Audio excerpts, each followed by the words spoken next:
Welcome to the Spellbreak GotSoL podcast. If you're enjoying the show, please feel free to leave a review. You can follow the show on Twitter at SBGotSoLPod. You can send an email at sbgotsolpod@gmail.com. Thank you so much for listening and enjoy the show.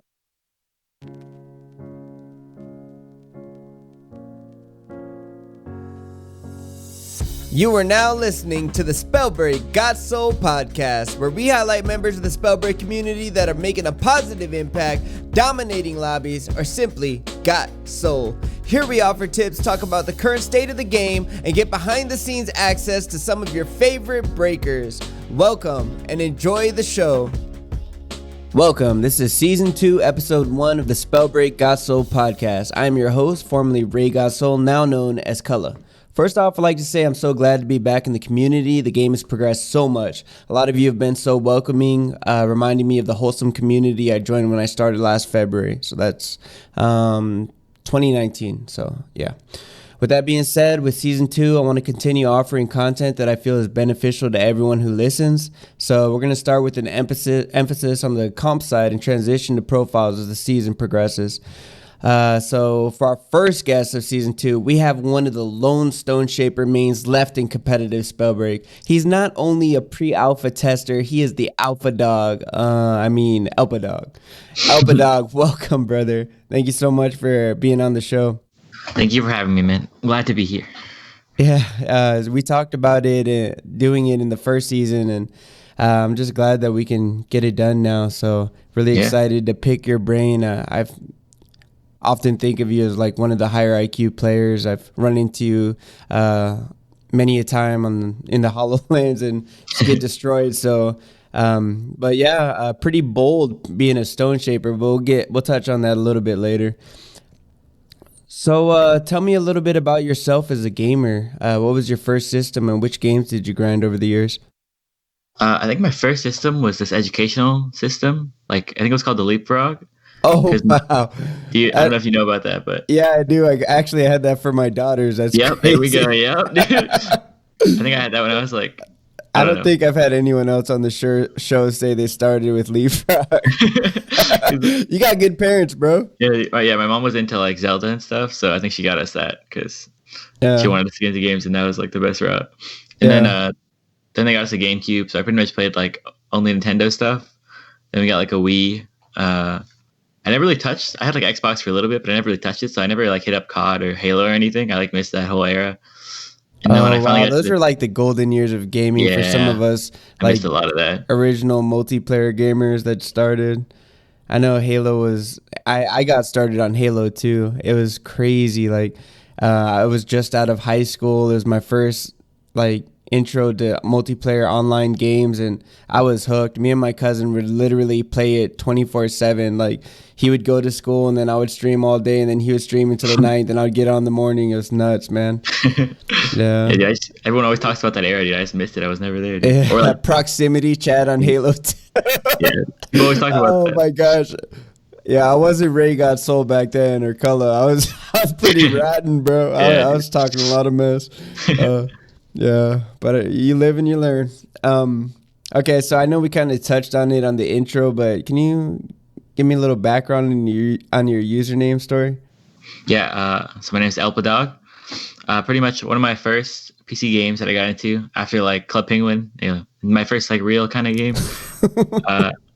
I wanted a cool username because my first usernames were like like dumb stuff like Shadowfire or like just because you want to sound cool.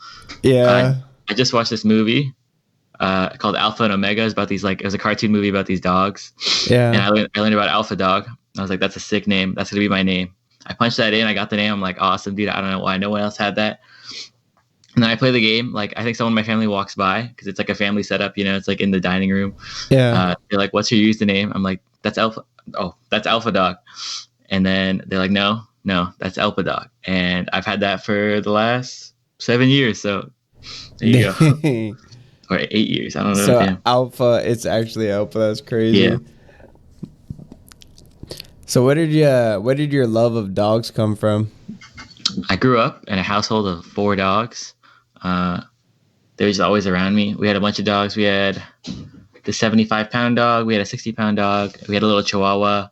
and a little Yorkie. So I love all dogs, shapes and sizes. And I have a little dog with me right now. The last one standing of that 4. His name's Gizmo. He's pretty much my best friend. Yeah, Gizmo's the real star of the show. Every time I come to your stream, I just want to watch Gizmo and his little cam, bro. Everyone else, dude. That's the only reason people watch. Yeah. So, what compelled you to be a streamer? When I was younger, when I went through some hard times, some dark stuff. Mm-hmm. A lot of the only stuff I looked at to make me laugh, but that could make me laugh was these YouTube videos. Just whatever dumb laugh or distraction you could get. It helped me a lot. I don't know. I always look back and I never realized how much those actually helped me. Yeah, and that's actually a really great point because a lot of times when I'm feeling down and depressed, there's these people these stars, I guess, that you can just watch and they'll always make you laugh and feel good. Yeah. So yeah. How's the support been? And from family or friends about pursuing streaming and gaming? I say friends is good. I think I don't really tell my family too much about it. I'm not too close to my family, but having your nice little stream community is really nice. The support from them is really cool. Yeah, that's why you do it. I can stream to 1 viewer, honestly, and that's fine by me. Yeah, I know. I agree. I feel if someone's there, it just and you're chatting, it just feels worth it.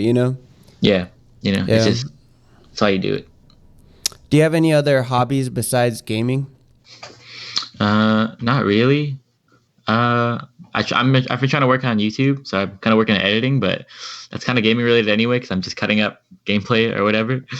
I hate editing video, bro. It's so time consuming and it's But don't you feel good? You made something, You made something that's there forever. If you stream the VOD, it'll delete itself after a month or whatever. But if you make a video, that's there forever, Yeah, that's a good point. Never thought about it like that. Yeah. Somebody said I was reading somewhere a tip video where you post videos and that's it's working for you because it's there, Yeah. So. What is your biggest dream? I think I just want to make people laugh. What other people did for me, I want to do for other people too. Some other kid that's feels like they got no one. I hope I can make them laugh or distract them for a little bit. But also I do want to be the best in some game. I think it looks like Spellbreak right now. But that's also been a big thing for me. Yeah, and I was reading your about you section on your profiles. You were actually competing in another game. Was it Smite? Yeah, it was Smite. That was my big game. Yeah. I played that for 4 or 5 years, I think. Wow. What made you move on from Smite? I don't know, because I used to compete hardcore in the game, and it was hard for me to ever leave because you put so many hours. You're so loyal. It's all you've been doing. And it's kind of risky moving a game, you know what I mean? I guess, was the community just dying or you just wanted a new venture? I never really cared about the community dying, or I always liked the gameplay itself. I would have other competitive friends too, who I think who are actually still pros now, who would complain about the game or, but I would never do that.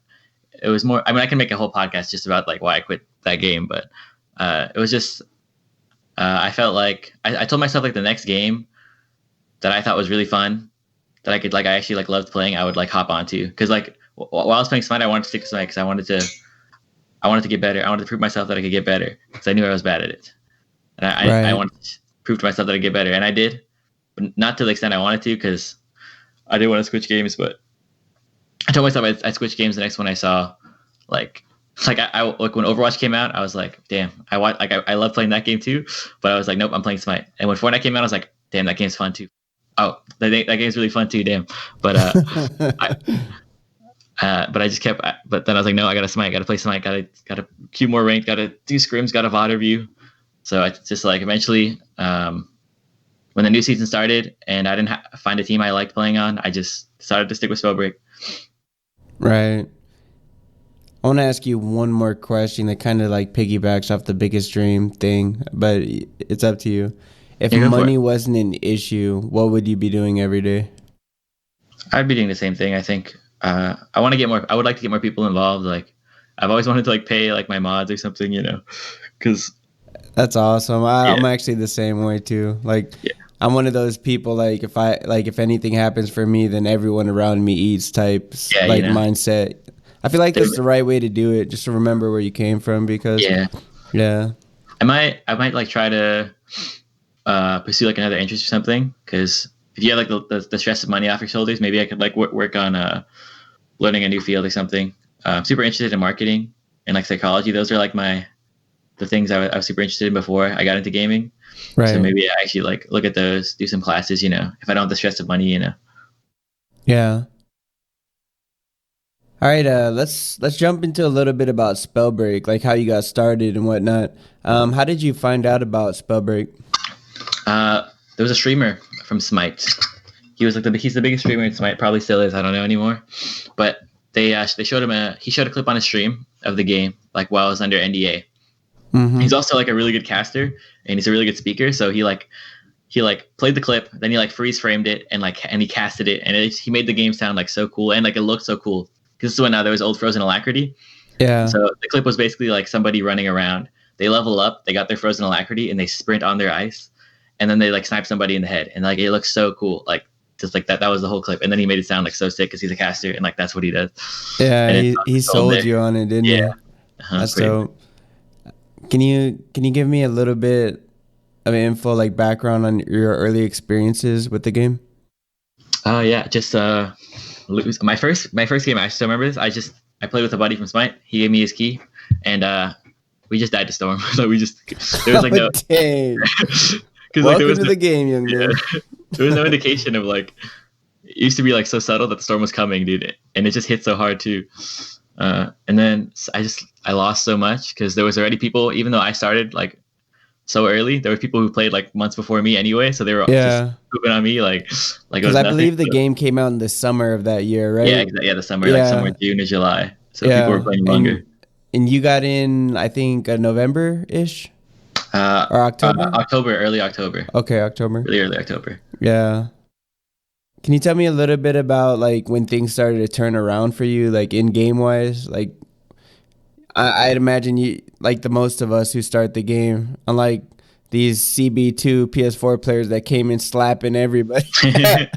But they fixed that. But yeah, there's some really good PS4 players. But can you tell us a little bit about like when things started to turn around? Okay. So this is something I learned from like my past game is and like I follow other esports too. Just like you need to watch other people play. Like even if you think you're the best, you need to watch people play because you can always learn from other people. And especially when you know you're bad, like that's what you need to know. You should watch people because there's stuff they know that you don't know, and it's just more efficient to watch them play because you can just study from them. So every time I would die, I wouldn't even be mad. Even if I died like off drop, I would just watch somebody else play, and then I would just learn their build and I would like watch how they're playing, and I would just copy that, and then eventually I like play what I like and I think is good, and that's my own play style, and that's what I do. And that's how you do it. You know what? I've actually been taking that advice to heart so much lately. Like, I just recently started playing as close to meta as I can and watching the best players in the game.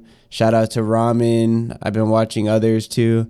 But you learn so much. Like, and I watched you too when you were competing in the scrims, element, in scrims. So I've been watching some of the better players in the game, and I've been learning so much. It's incredible. Just getting into the mindset. It's one of the things I want to continue to do on the show is just keep asking questions. Can you describe your play style to me? Like, I know when I met you, you were like one of the best Tempest players in the game, in my opinion. And like, I was a big fan of Tempest because I started in like February, March, and everybody would talk about how Tempest was the most skilled gauntlet to use. It's changed a lot over the time, over the amount of time since I've been here. But I guess tell me how your playstyle was then. I guess. So back then, that's when the meta was kind of boring because everyone played like bulwark or scavenger when we had those classes, because those classes just kind of gave you like good stats, like you were tankier and you did more damage. Like that's those did, you know. But that's not why I played Spellbreak. You know, like the first clip I saw, it was someone with alacrity with sick movement. They were running really fast on ice, you know, and they sniped somebody off that. And like the only other class that had sick movement like that was at the time was Tempest. Like you shoot yourself in the air with tornado, like that's sick, right? Yeah. And momentum, and you could stay up there so long too. Yeah. Or you can use like the momentum with your blink, and like you would be so fast. You have so much control, you know. Like when I was streaming that, this feeds my ego so much. There's one person who hopped in my chat when I was playing like Pyro Tempest, and they said, "Damn, your gameplay looks like somebody dancing," you know, or like because like you Let's just like go. you feel like you have so much control and movement over your character. I know. Yeah. Tempest was. I mean, I guess it is still pretty now, but just watching Tempest players was really pretty back then. Yeah. What was your first favorite build?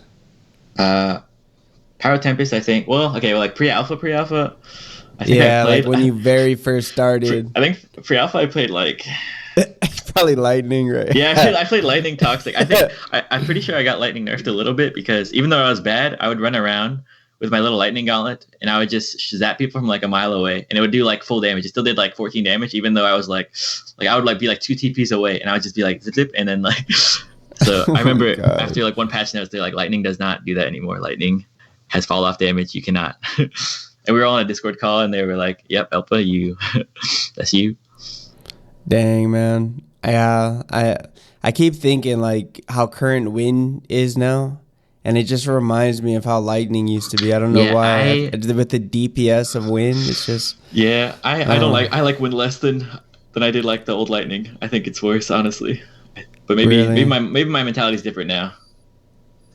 So I really would love to tangent about Wind. Why not? Let's tangent about Wind for a split second here, and then we'll get into comp talk. Because I got to get this off my chest. Go, dude, please. All our chests.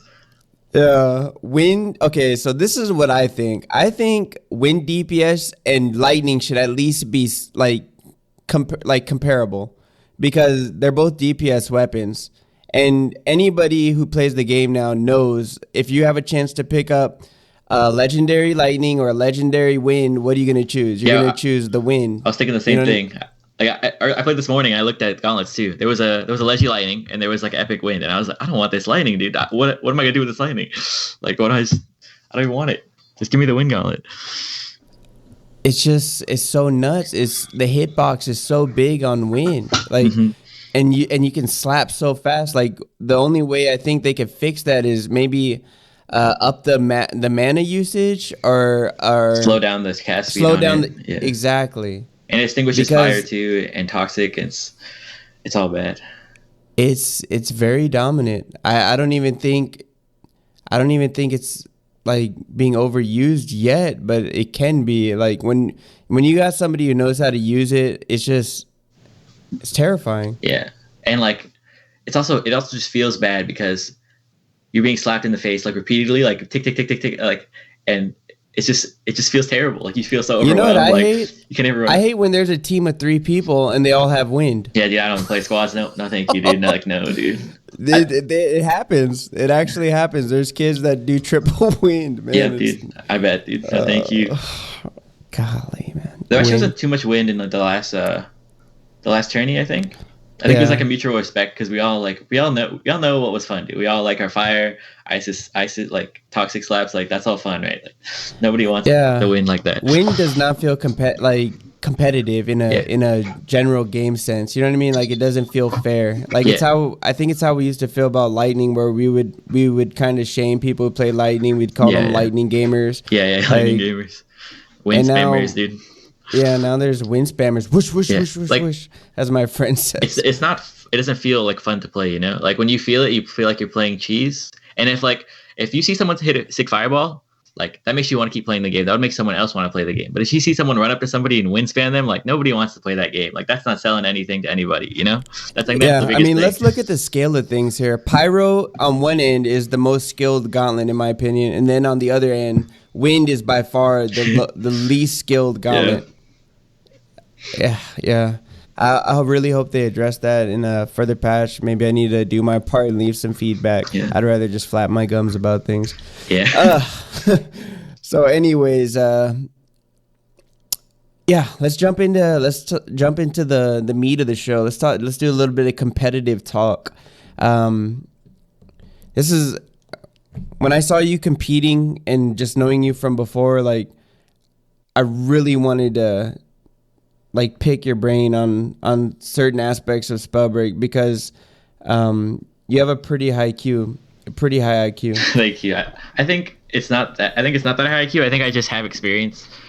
More experience than like another title. Like when you said that you felt like it's a waste of time when you quit like your old game, like I knew, like it's like what you learned. Like you learned how to be good at a game, from playing one game for so long. So that speeds up the process in the next game. I think that's what carries over, like the mentality and like how you learn, and like that's the big thing. Yeah. Well, let's start off like this. Give me a little bit of background on the current state of competitive Spellbreak, I guess.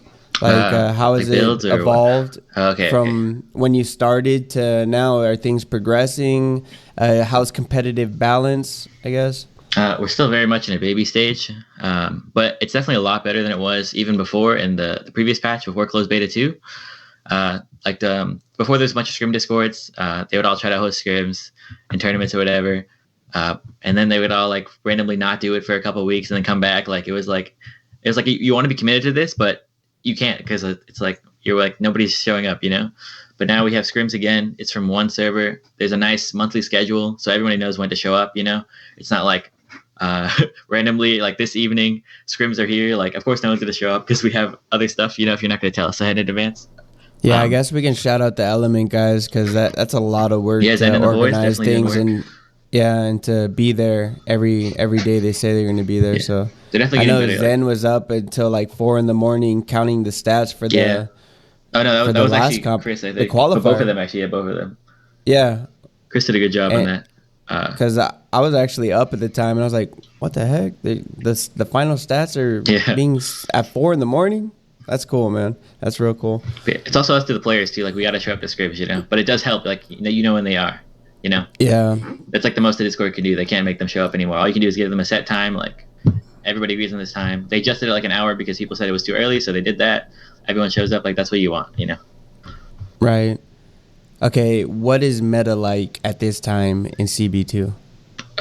Is there clear-cut dominant classes or talent builds that you just see from everyone? I want to say it's too early because we just got into this patch and it's been like a month, or not even. Right.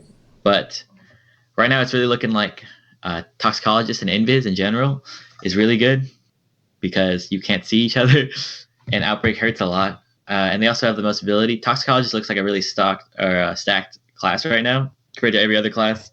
And I don't want it to be nerfed either. I want like other classes to be buffed up. So I'm not trying to say Toxicologist is like too I good. actually feel 100% the same way as you. Like I don't want to see nerfs to win. Or if there's a nerf to win, I want to see stuff elevated because I feel like there's pretty good balance across the board. There's just things that need to be brought up so that way they're more proportional with the other gauntlets and classes. Win might need a little tweak. Win might be a little. Yeah, Win might be the only one that needs to go down a little bit. It's just. Yeah, but if you like look at the Toxicologist class, like you get so much, right? You get crowd control from your first ability viscosity, and then you get movement from Vanishing Mist, like hyper movement, like really fast, like a dash. Then you get a damage buff on your spell, 100%. That's huge. And then you have the option for either more crowd control with Spreading Sickness or more movement. Like you get so much out of that. If you look at every other class does not have it to like the same degree. Like, if you just compare it to Stone Shaper or Pyro, it's like laughable almost. Like the class is like so stacked, and you need to bring those other classes up so people have like a chance to play the other classes. You just can't overstate how valuable invisibility is in this game because there's so much open area and open space, and when you're playing a game when the first player who gets the first shot off typically wins, like it's just so invaluable, Yeah, it's really hard to lose that advantage. Or even if you do, when someone gets advantage on you from the invis shot or whatever, it's even when you reset it and they come at you invis again, they just get advantage back again. Like that's it's really hard. What about weak builds? What's probably the weakest build that you like? I'm thinking Flame. Like I think Ramen was one who was using Flame in the. There's one Pyromancer player. Wait, there was I think there's probably a Tempest player that I don't know, but I know there's a couple Tempest players, but literally I can think of like 2 competitive Pyromancer players, I think. And then even like if you look at like other players, like Flossie loves Pyro, Sana loves Pyro. Like there's only like 4 of them. Like I don't know, there's so few Pyromancer players. Oh, Timmy also loves Pyro. Pyro's pretty weak right now. And we got Merlin and Kalnor and some of the OGs. But yeah, they're playing it because they love fire and like, but like there's like no new players playing fire because I think they realize it's poo. It feels really like Charmin soft, I guess. Charmin soft, yeah. It's Charmin soft because it's flame. You know what I mean? Like you think you're gonna be whamming people. It's so hard to hit shots. Yeah, it used to win. I guess for some people it's not, but it's a higher skill gauntlet. You know, I think that's fair to say. Yeah, they lowered the speed on the projectile, so it is like more skilled now. It's more satisfying for sure, but like. If you just compare it to like the other gauntlets, it's really hard it's really hard to justify carrying it over another gauntlet, Yeah. It really just has its one range, like mid range, that it's just dominant, I think. Yeah, that one little range, yeah. I know what you're talking about. Yeah. You really want to carry it as a player. Right where it's like past the range of toxic and too close for frost, Yeah. You really want to carry it as a player, but it's just hard to. When you could carry toxic, you could just carry toxic and frost instead, Who needs a fire gauntlet? Yeah. I was actually just talking to Kalnar on a tweet today about Pyromancer and the state of it. He mentioned that he had a post on Reddit that didn't gain much traction. So anybody listening, maybe you check that out. I will check that out later. Yeah, I definitely want to see Pyromancer get buffed because it's like it doesn't have to be the face of the game, but it does need to be competitive. I think. I feel like Ramen was mentioning that. Go ahead. Oh, I was saying, like, you want a game, like, this game could be so cool if all 6 elements are, like, equally played and balanced. Like, that would be awesome. Like, I think that'd be, like, beautiful to see, We're very close. Like, from when I started, the game was just, it needed some work. And now it's, like, it's in a really good state. There's just little tweaks that need to be made to the gauntlets, some bug fixes. Yeah. But I know Ramen was saying, like, something that maybe better than pyrolysis or something or Kalnor, I think they both said that, but how about bringing back ignite? You know what I mean? So when ignite you shoot somebody, they get ticked for damage as they go away because that's hard to hit shots. Yeah, okay. I forgot about toxicologist too. That was toxicologist also has built-in tracking. Like they have. It says so much. Like on paper, that class has so much. Like you could give ignite back to fire, probably wouldn't even be that important. Like it wouldn't even be that devastating, honestly. No, but it like just that little damage and letting them know where it's at. Yeah, like, it'd be then what about regen and flames? That would be pretty clutch too if you could do regen and flames. I think they took that out. Was that Born to Fire? Yeah, it was Born to Fire. Healing's a little hard to balance, but they could maybe figure something out there. Or just so you don't take damage from your fire at least. Like I think it would be fair to have Born to Fire on flame because you also have Stone Shaper that's just ground pounding all game for 5 shield. Hey, whoa, dude, that's a good skill. Dude. That one is skill based, dude. That one is good. I forgot who I was talking to for a second. That was a good skill. Listen, but you're bold, bro. You play Stone Shaper in freaking Scrim, so. All right, those aren't bad ideas, yeah. Those aren't bad ideas on Pyro, actually. Yeah, that's a good point, actually. There's healing in the game. Like, Stone Shaper's get free healing. Pyro's get healing. Yeah. The only problem is sorry, go. I think with Ignite, and I think Born to Fire, I think that gives a little bit of buff to it. Yeah. You know what I mean? Maybe the number isn't that good, but if you can hit somebody and they still do damage and you can see them, I think that helps. Yeah. It would be a start, I think. Yeah, and I think it wouldn't be... It used to be busted because of Scholar. You remember Scholar Pyro? Remember that?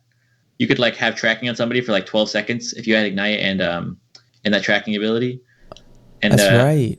But right now you wouldn't like to see a player go with tracking probably because the mind talents are like they're all really good. So you probably don't want to have tracking because you either want your Runic Fluency or your Harmony or something else. You probably can't go tracking or your Spellslinger because all these our options. Yeah, those are good ideas actually. Like those skills are so boring. Like combust is nothing. Yeah. It's not even a guaranteed damage buff. That's why I really feel like it's just the skills that need to be buffed. I think with flame, and then you go from there. Because I used flame for I was watching Ramen. I used flame for a few days, and I felt like it's actually competitive. Like it's just hard to hit shots, but it does damage. Like it's great range, like short to mid, and then you got conflag where you shoot it and then you get damaged, so then you can't do kind of close range. So it's kind of, I feel like conflag maybe doesn't need to be in, or maybe you need to it's be not like a clear to buff, conflag. Like if you compare it to like toxicologist, like you get 100% damage buff when you're invis, and then you have a conflag, which is maybe sometimes you'll get like a little damage buff if you hit all 4 balls on somebody when you really like, it's not like you need it to be like, you can see it on paper, like it's not the same, right? Yeah, you need to be comparable like that. It's just sad to see pyro in this state, because I guess when I was playing, it was a lot more prominent and viable, I guess, and now it just seems like it's not the way to go. So it has so much potential. Like the firewall ability is so cool, dude. Like when they added that sick animation, like that's like something. If I saw it as a new player, like if you compare it to like the old Alacrity, like to me when I first started playing, like I thought that was a sixth mechanic. Like this is like equally as cool, like the fly. Yeah, 100%. I feel like it's got a lot of potential. I just feel like maybe the class or the skills need to be reworked a little bit, and then take it from there. Yeah, they could speed up the fire or something. Yeah, I'm sure they're looking at classes, because they said they said that they're not touching classes because they touch like everything else in the game, so they don't want to like balance it after, But the flying could definitely have some potential. Like if you look at toxicologists, balancing takes time. Like lightning took a long time, and now I feel like it's a little too soft now, but that's my opinion. There's but it takes a long time to balance. So did you want to add something? Oh yeah, I was just gonna say there's some good lightning players, like Chris runs lightning and stone. He does really well. There's some conduit players like Croza and T-Fall. They do pretty well. Oh yeah, Croza, the conduit class is pretty good. So lightning gets balanced like that way, just by the class being good. Maybe I just suck with the lightning. Yeah, me too, bro. Don't worry about it. I can't hit nothing. Me too, bro. That's why we play wind. Let's go. I know, bro. It's just okay. You gotta understand where I come from, where lightning just zapped people to 0 so fast, and now like I just feel like I miss 2 out of the 3 burst shots. So yeah, I hit 1 out of 6, so don't worry about it. Yeah, it's not my cup of tea, but some people got it. Yeah, some people have the tracking. Oh, all right. Can I say one more thing about pyro? Like the potential for that firewall ability could be so cool. Like if you watch players Vanishing Mist, like the montages they make, and like the montage moments they make with Vanishing Mist and the sick movement. I think it's like why a lot of people love Spellbreak is that sick movement ability. Like if you look at like what Kamsky did in the tournament, or like any other toxicologist players, like Next, or like old T-Fall when he played toxicologist, like the stuff you do is like nasty. Like I could send you clips if you want. Like, and I think you can equally do that with pyro if it was just a little better, like, and that's what you want. And then you can start working on the next class. Like just make pyro a little bit better. It could just be like a seller for the game almost, Yeah. The potential's there. Yeah, there's definitely a lot of potential with Flame. I mean, a lot of older players know how satisfying it is to play Flame, and it'd be nice to see it get a little bit of a buff somewhere. I think the skills is probably the best way to start. But so let's talk a little bit about your current build, like as far as classes and talents go. We kind of talked a little bit about it, but I guess maybe go into a little bit more detail now. Well, I'm still playing Stone Shaper. Before the patch dropped, I was really comfortable Stone Shaper. I felt like really, really confident and strong, and like as a Stone Shaper, and like what I could do in every scenario and my options. But right now, I'm kind of lost on a build. Like I know there's other Stone Shapers who have found out how to play. Like Borsa just runs Firestone. He goes Harmony Fervor, and then I think Recovery or Thirsty like every game, no problem. He does that every game, and he does really well. One of the best players in the EU, I would say for sure. Just probably in the game right now. And then Chris is doing really well. Borsa is nutty. And Chris is doing well with the Lightning and Stone. He's really good too. I don't know. I'm trying to find my foot because I really miss what I played before they like nerfed the gauntlet holding. I played Fire, Ice, and Stone, and then I would also have like options with my rune because you would pick up like a rune belt or something. Mm-hmm. So I could still have movement, and I would have the option between Fire and Ice, and that's like why I was really comfortable. But now you can't go. You like right now, like an old build, right? You could have like Behemoth boots, and you could have like a runic belt, right? But right now you have to choose one of those two because you have to go. Yes, you choose one of those three because you can't even hold you can't even hold fire and ice. You can either choose holding fire and ice. You go Spell Slinger as your mind, or you can choose having Behemoth Boots, so you don't get like pooped on by toxic players. Right. Or you can go, what's the last one? The last one was Runic Fluency, so you have movement to compete with like a Toxicologist class, right? You have like at least 2 runes, but you can only get one of those. So I'm like really lost in a build right now. This morning I was trying Runic Fluency, Fervor, Recklessness, and I was going Ice and Stone. I've done like Boris's build and Scrims in the past. That's worked pretty well. But then when I do that, I just miss playing Ice so much because I can't hold an Ice Gauntlet because you have to hold a Fire Gauntlet. So I'm pretty lost right now in a build. I don't know. But I'm sure I'll figure something out before the next tourney. That's my goal right now. Yeah, that's something to follow. I'm definitely going to be following you as these scrims. I know there's no scrim today, but there should be one tomorrow. Yeah, there was some scrims this morning in EU. Yeah, that's right. There were duos. Yeah. Okay, so when you start a game in a tourney or competition, what kind of strategy do you like to implement? Like, in your opinion, is it best to be reserved or aggressive? And I say that because in Fortnite, like, everybody started off, like, there would be stacked lobbies of 50 to 60 people in final circle, and then now it's like everybody's griefing everybody, you know? So yeah, I have a friend who hosts like a Fortnite scrim server, and like they'll like kick people who like W key, like they'll kick him out of the server, and people get so mad, but it's like funny that way. The game works. I think I try to mix it up a little bit. I'll probably start off with like a nice landing spot that I'm comfortable with. I think it's very underrated to like look at the map, like even like just like almost like AFK one game and just run around the map and like pinpoint where all the good chests are, so you have a nice loot route, so you're comfortable. Like that's the biggest thing for me. I want to be comfortable in the game, so I'll probably do that for like the first 2 games or so, and then I might hot drop the next game.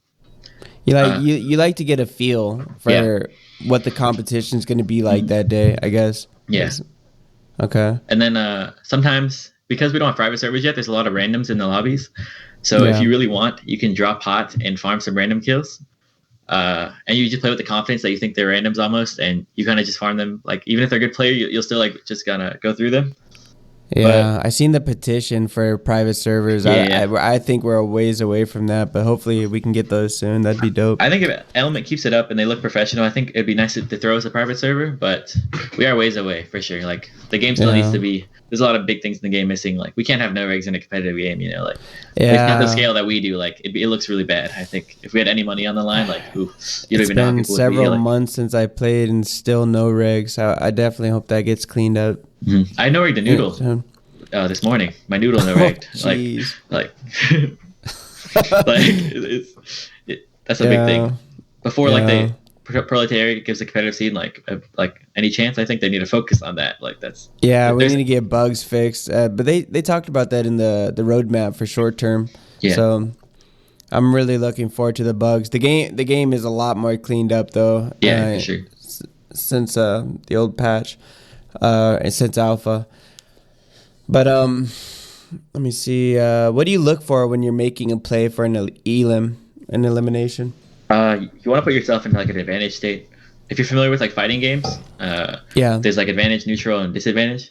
You want to put yourself in advantage as quick as possible and don't lose advantage. Like that's your biggest thing. And then you also got to kind of put a timer on your fight too in a competitive lobby, because you don't know when you're going to get third party depending on where you are on the map. Like early game, you might be okay because no one's probably near you, or like not like early game, but like after you drop, kind of, you know, once you realize like there's not anyone near you. But then maybe like mid game or end game, you have to be really careful on when you're fighting because people are definitely watching you or will hear you. Those like the biggest things, I think. And unlike like a game like Fortnite, for instance, there's no immediate cover. You know. Yeah. That's a good point though, because the way this game is, the longer a fight lasts, the more people are going to hear and be there, and it doesn't take long because you can hear pretty far away in this game. And if you can't hear, then you can there's a lot of visual capabilities just by getting into the air. People move quick too, so that they'll get there really fast. So you kind of have to be like precision based. You have to get in, get someone knocked, or get out if it's taking too long. I guess is what you're saying. I'd say biggest 3 things: keep advantage, the timer, and then manage your resources. So you can get out, or you're like, when can I get a pot in before I kill this person, just in case somebody else comes, you know. Yeah, because you only have like you only have so much movement and so much health and cooldowns. So that's a big thing. If you play MOBAs, you know about managing resources. So yeah, it's a good point. Okay, as a fellow competitor, who are some of the names to look for as the game progresses? Is there any like just talented souls that are out there that are just crazy? Yeah. Kamsky, now he's playing again. He's definitely still one of the best. He was like for sure. Like there's a couple players that I've played that I'm like, these are the best players. These are one of the best players that have like touched the game so far. Kamsky was definitely one in solo. It's like 100%. Not even close. Ramen was another one. His squad was like unbeatable for a while. I think he's still really good for sure. We haven't. It's like I said, it's really new patch, so I don't have like too many names. Oh no, you're fine. Yeah. We got a couple. I know. I was watching Kamsky.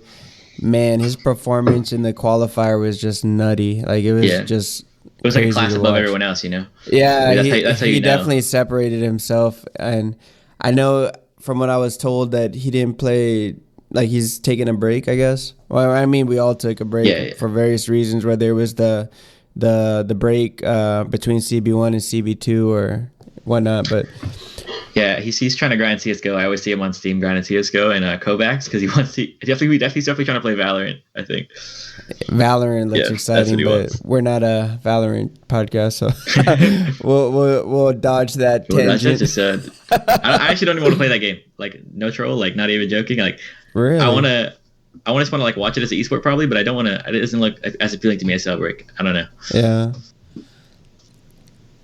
Spellbreak may be rising at the right time because Magic is kind of. It looks like it's trending upwards, like Magic-based games. So, what advice can you give someone that is looking at competing in this game? Say, because there's an influx of new players now that we're in CB2. We just got all these PS4 players. We got this new PC player base that's coming in. And they want to compete. Some people are moving from other games and they're looking for something else to grind. What do you tell these guys? I would say, depending on like if you just know you want to compete, I would say join scrims as soon as possible. Because even if you like die off drop, you can just watch other good players play. That's like a confirmed way to watch people. Right. Yes, the Element Discord server is the best one right now. I don't know, DM like me, Zen or T-Fall or somebody. If you want to link to that, they let anybody in. We're taking everybody. There's some good PS4 players actually that have been popping up. I've seen that. Yeah, I seen that. Yeah, they're pretty good. Yeah, they just need some like more game sense. The control scheme must be amazing for controller, man. Yeah, they made us work on it for a while. They did a great job putting the control scheme together. I haven't gotten a chance to play on it or look at it, but some of these PS4 players just impress me and shock me so much about like how well they're getting around and making plays and stuff. Yeah. It's nutty. Some people are raised on the sticks, dude. Oh, yeah, Sticks is a controller player. If you see him on Discord, hit him up too. But yeah, Sticks, yeah. I didn't know he was. No, I know Sticks. He played on PC, I think, when we all played on PC, but now he's back to his literal sticks because he's on a controller again. So yeah. But I think the devs really care about the controller community. They made us like they still don't give us tab looting back because they wanted to make sure looting was like good for controller players. You know, because they can't press tab. Tab looting was fun. Shout out to tab looting. That was cool. I like tab looting. And that's also probably why they made Spell Slinger like a talent.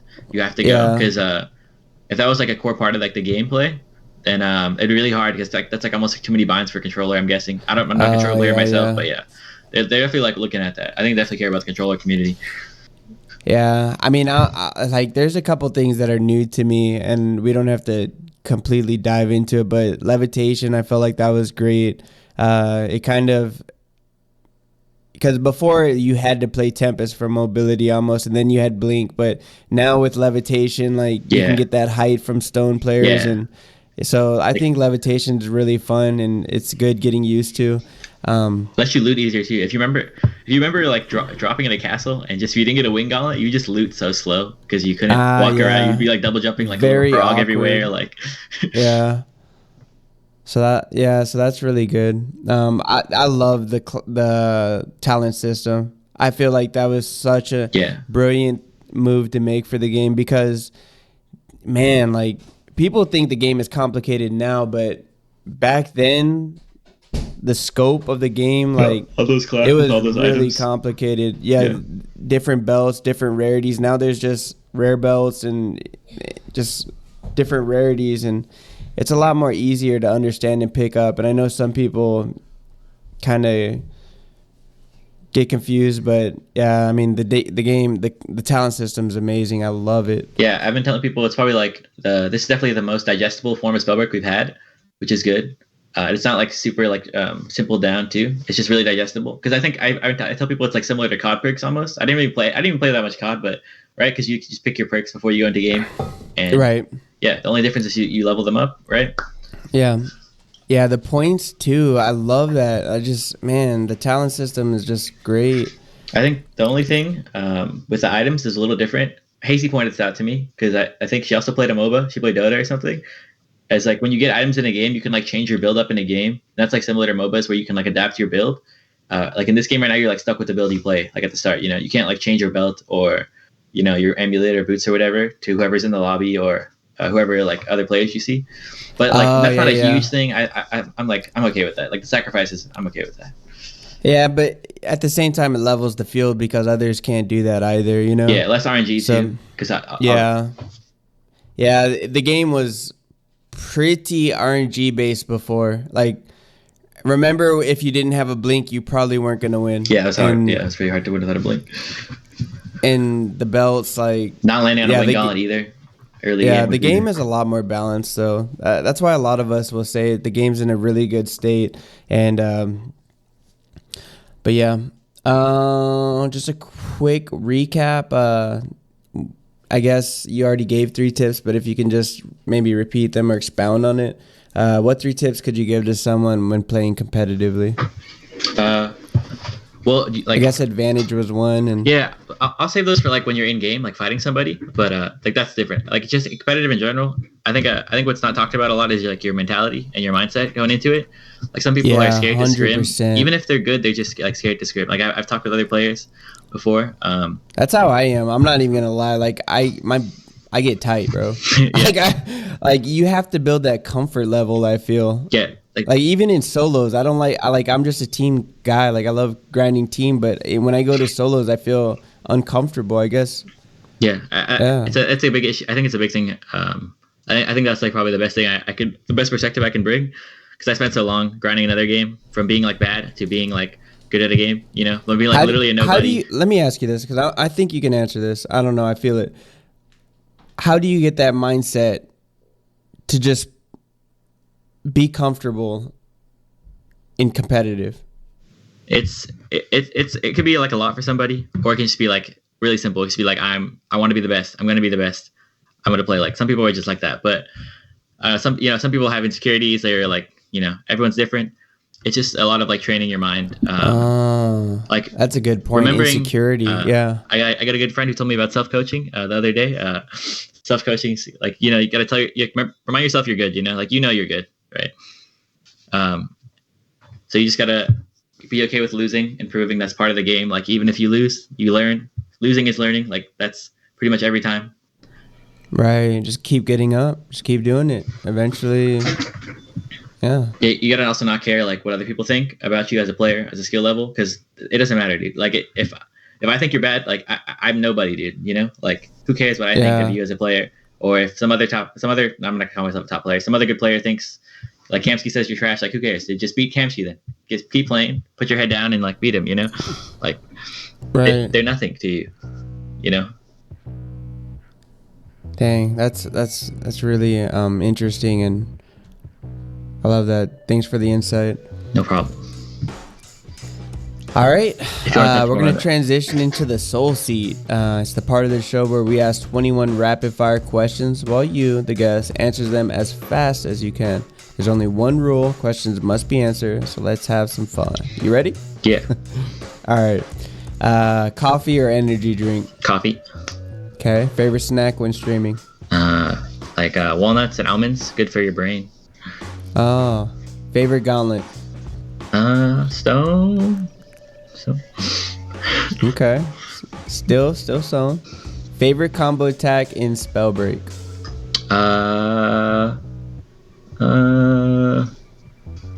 Ooh, my new one is Wind Boulder, dude. If you launch a boulder into another galaxy with your wing on, those are so fun, dude. I seen you hitting kids in that scrim. I was like, what the heck? Yeah, I never touched those before. Like before this patch, I realized that was a thing because you never held a wing on before, but now you can. So yeah, it's probably the best thing from Wind. Is I realized I can do that. Mine is Nuke NATO, bro. I love hitting people. Oh, those are nasty too, dude. You can get like big ones. You can kill like 2 or 3 people. Yeah. What's your favorite anime? I'm kind of an anime noob. I've watched like 10, so every single one's like my favorite. But I think Darling in the Franxx XX is probably my favorite. It's like a mech love story anime almost. And the reason why I asked this question because I find that so many people in the Spellbreak community watch anime. Dude, and I like when people ask me what's your favorite anime, I'm like, what, Pokemon count? So you can only choose one or the other, Featherfall or Chronomaster. Featherfall. Stone Shapers can actually use Featherfall. I think I used to use it in trios. Wonton keeps arguing that to me, and I keep telling him Featherfall shouldn't even be in the game. Okay. This is a kind of a tangent from earlier, but all right, tangent. We'll turn off the music when we get here. Okay, so if you look at Toxicologist, right? There's an ability that makes you invisible, and then the next ability gives you a damage buff when you're invisible, right? So it's like 2 connecting, right? So we have and you can also use it with a rune like invisibility or shadow step, right? To get that damage buff. So if we take Stone Shaper, right? We have Bedrock, which drops you to the floor really fast. That's cool, right? That's the only movement Stone Shaper has. Right. So if we gave an ability, the next ability, similar to Outbreak, except instead of like being invisible, it's like how high you are on the floor, or how high you are off the floor, like a Hulk smash, right? And that gives you like a huge damage buff. If you're like super high and you drop on the floor, dang, and that is dope. It makes Featherfall good with Stone Shaper. It makes Flight good with Stone Shaper. Kind of like how Invis and Shadow Step are really good with Toxicologist. See, but that makes sense though. You know what I mean? It's not just something cool just to add, just because it makes sense. Because the higher you get, the harder you drop. And I've had friends that I show the game and they pick up a Stone Golem and then they'll like fall off something. They're like, does that hit really hard? And I'm like, no, dude, but it really, really should. Like, you know, like that's what people think would happen, right? So you might as well put it in the game. Dang, that's dope. All right, back to the soul seed. Yeah. If you could be any superhero, which one would you be? Wolverine is my favorite one as a kid. He's just sick, man. Yeah. Current favorite movie? I don't watch too many movies, but the Pokemon movie on Netflix, they redid the art style, and I almost cried again because of that one scene, dude. Best rune at this time? Definitely Shadow Step or Dash. I'm gonna just say Shadow Step because Invis meta is really big right now. Shadow Step probably. Yeah. Shadow Step's been pretty big for a while, I think. Back when I was playing, we used to Shadow Step into the air and snipe people. It's crazy. Yeah. Nintendo or Sega? Nintendo. I never touched a Sega console in my life, dude. Dang. Shots fired to your Sega lover. I think I just was too young, dude. I think. Oh, that's true. That's true. Favorite game of all time? I think I just probably say Pokemon. There's too many games, but Pokemon like raised me, dude. So. I think you answered this earlier, but for the record, what was worse, old Lightning or current Wind? I don't like the Wind, dude. I don't like the Wind. I always argued for Lightning. I was like on the devil's advocate. I cannot do anything for Wind, really, dude, like that. Yeah. Most memorable gaming moment? There was a lot when I played Smite, because I played that game for so long. But there's one. I won a game like early Fortnite with my friend, in like last circle. I live in San Francisco, right? We both like my RL friend who lives in San Francisco. There was an earthquake in our game, like in that last circle, and we still played it through. And we got the victory royale, dude. It felt so good. Like I don't even know. Like that's never gonna happen again. Like that's what. Yeah, my first Fortnite victory I actually remember too. God, that's cool. No, it wasn't. There was an earthquake going on in. While you were. Yeah, and we live in San Francisco, so we both were like, oh, well, wait, we were like, oh shoot, what the our desks are shaking. We're like, he's like, Elpa, he's like, let's do it. Well, that's good. This should go really well into the next question. You're Batman. Who's Robin? Okay, that friend is cool and all, but I have to say my dog is definitely Robin. Gizmo is Robin. Let's go. Gizmo is the star, bro. Player who gives you the most trouble in game. Let's say you see this guy in the kill feed and you're like, we're gonna brawl. Who is that guy? Any player who plays like Toxicologist and Ice probably right now. I'll probably have a better answer for this in a few weeks when we scrim more and stuff, I think. But any player that I know is playing Toxic and Ice, I'm like, crap, dude, I cannot track them at all, dude. They're gonna snipe me for free almost. Like, yeah. If you could have any superpower, what would it be? Teleporting. Let's go, TP. TP, bro. As long as it's not as invalid inconsistent target, as dude. the game right now. As long as it works. Yeah. TP, if it was consistent, would probably be the best mobility in the game. Yeah, there's actually some players using it right now. Yeah. Kamsky tried it out. Groza uses it with Conduit. There's a clip of Legend of Enigma on the Spellbreak Twitter with some nasty ice and TP snipes. You just have to be like a surgeon, but like if you can pull it off, it's some nasty stuff. Yeah. If one gauntlet could be made IRL, which one would it be? Would you want? I don't know, dude. They're all kind of like for weapons, right? Like I don't really need a weapon. Maybe like can the lightning gauntlet like pay my electricity bill or something like that? Let's go. Favorite color? Cyan blue, like my blue for my logo and stuff. Okay. I had that color Most for a long underrated time. item in Spellbreak. This one's weird because we don't really have the cool items anymore. They're all like pretty generic. But I think the legendary amulet, like not obviously legendary amulet's good, but having a legendary amulet over like a belt or boots, I think is underrated. Having extra mana over movement speed and like more. That's like funny because I feel like if I could just have a belt, I'm good. But that's a good point because you do more damage with more mana. You got more levitation with more mana. So yeah, that makes sense. I think it's underrated. If you have to pick between like those three, like having a legendary amulet, boots, or belt, you know. Yeah. What's your current favorite song? There's a song I used in my last montage called Goodie Bag by Still Woozy. It's pretty nice. Just a nice Get Lost song. Okay. Get lost in What's your favorite food? Burritos. I love burritos. Let's go. All right, well, that's the end of the Soul Seed segment. How'd you feel you did, Elpa? I liked it. You comfortable with your answer? Yeah, I think so. I'm good, yeah. There's some tangents there. Little tangents. But that's it for today's show. If you'd like to catch more of our guest Elpa, you can watch him live on Twitch at twitch.tv Elpadog. You can follow him on Twitter at Elpadog.